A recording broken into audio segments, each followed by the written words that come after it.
होणारच आहे।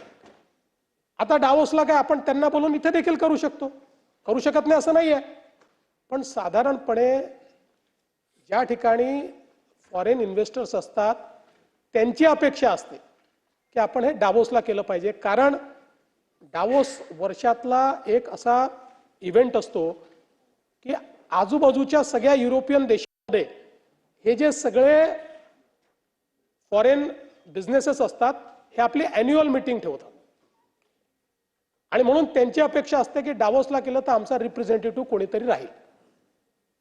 दुसरं असं आहे की आपण जर बघितलं तर थेट फॉरेन कंपनीज आपल्याकडे येत नाहीत।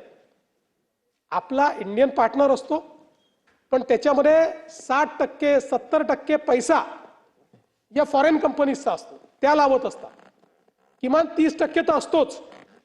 आणि आपण हा निर्णय केला होता की ज्याच्यामध्ये फॉरेन इन्व्हेस्टमेंट नाही तो आम्ही करार डावोसला करणार नाही, ज्याच्यात फॉरेन इन्व्हेस्टमेंट आहे तोच आम्ही डावोसला करू।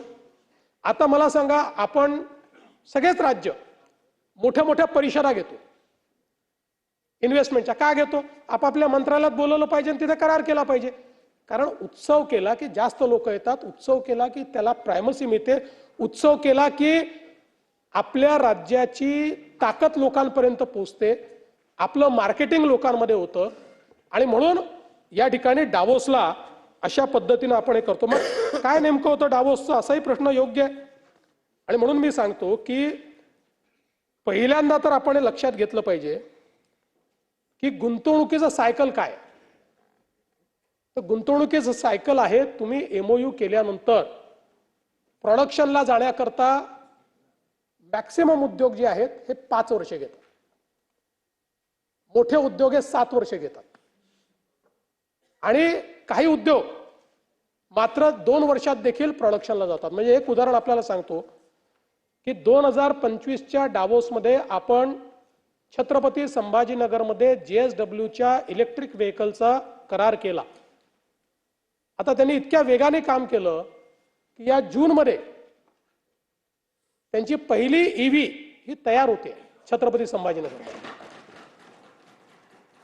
त्यामुळे मुळामध्ये हे जे काही म्हटलं होतं मग तुम्ही 10 लाख रोजगार सांगता, 20 लाख मग आले कुठे, याचं सायकल आपण समजून घेतलं पाहिजे की, आणि हे अव्याहत आहे म्हणून दरवर्षी तुम्हाला करावे लागतील।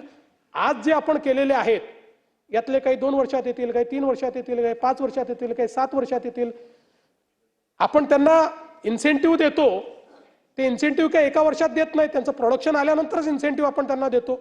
आणि म्हणून मला असं वाटतं की हे जर सायकल आपल्या लक्षात आलं, आणि मग काय झालंय आपलं, तर वेगवेगळ्या स्टेजेस असतात। यातला सगळ्यात गंभीर आपण इन्व्हेस्टरला कधी मानतो की ज्यावेळेस तो इन्व्हेस्टर जागा घेतो आणि क्लिअरन्सेस घेतो, त्यावेळेस हे समजायचं की तो इज एक जेन्युइन इन्व्हेस्टर। तर अशा पद्धतीनं आपण जर अंमलबजावणीची टक्केवारी बघितली तर 2022ला जे करार केले होते त्यातल्या 98% करारामध्ये आपण त्या स्टेजला गेलो, म्हणजे दे आर सिरियसली इन्व्हेस्टिंग। 2023